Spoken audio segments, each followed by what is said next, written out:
posting that. And this one I thought was pretty interesting too. This is from All In Crypto. I've had some good interactions with him lately. HBAR, hash fear, is that actually spelled right? I'm just going to assume it's hash fear. HBAR hash fear network may have been shortlisted among other networks to partake in a digital currency project led by the Reserve Bank of Australia. Dive into this one, huh? Yeah, it is hash fear. He just spelled it wrong. Okay. Hash fears, and this is on the All In Crypto website. Good for him for having this website. I got to do my Substack more. Hash fears, hash graphs, hash fear network may have been shortlisted among the other networks to partake in a digital currency project led by the Reserve Bank of Australia. Funded by the Australian government, Project Acacia explores how digital money can be utilized in wholesale markets. According to the Reserve Bank of Australia, the future of money is on-chain within the blockchain, with Hedera's network coming out as on top as a network enabling such initiatives. And so we talked about this with Algorand too.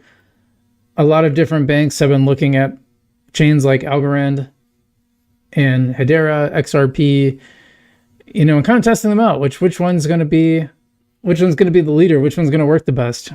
Because Hedera was noted as a permission private network, it seemed Hashgraph's Hashshare network may be chosen over Hedera Hashgraph, since Hedera is a public ledger. So interesting. So this is a little different. I didn't know about Hashfear. I didn't know a ton about it, but apparently they're going to use the Hedera private network instead of the public one. Australian government's Project Acacia, in collaboration with Digital Finance Cooperative Research Center, has called out HBAR in recent reports for supporting the development of WCBDCs. In recent Project Acacia material, the U.S.'s push for stablecoin legislation with the Genius and Stable Acts has influenced Australia's outreach into digital assets. The UK Treasury's draft legislation on digital assets was also considered an influence, with new crypto asset rules in the UK set to help boost crypto adoption in the region in collaboration with the US. And that's what we're really looking for. This and we're talking about DeFi and AI too. Oh, interesting. Yeah, actually, this is worth reading.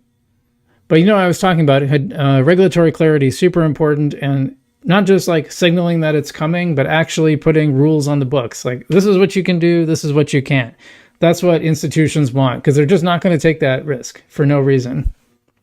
And so once those are clarified, I think you're really going to see some major changes in how crypto is handled.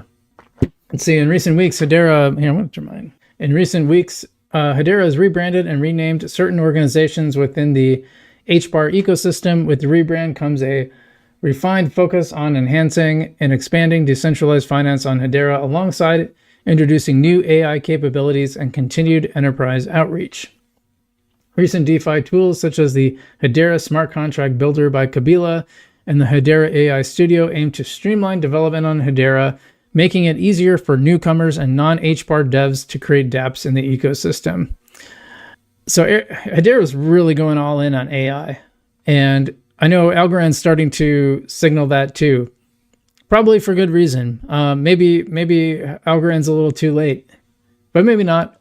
I think both could work really well for this, and especially once Algorand gets P2P, I think they need that, and I think that's coming. Maybe it's here already, I don't know. But one thing I thought was interesting is the Hedera Foundation CEO earlier in the year said that they need to focus more on users, because you can focus on enterprise clients, but enterprise clients want to see users.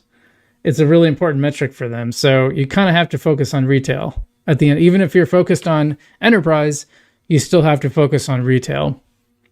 I thought that was pretty interesting.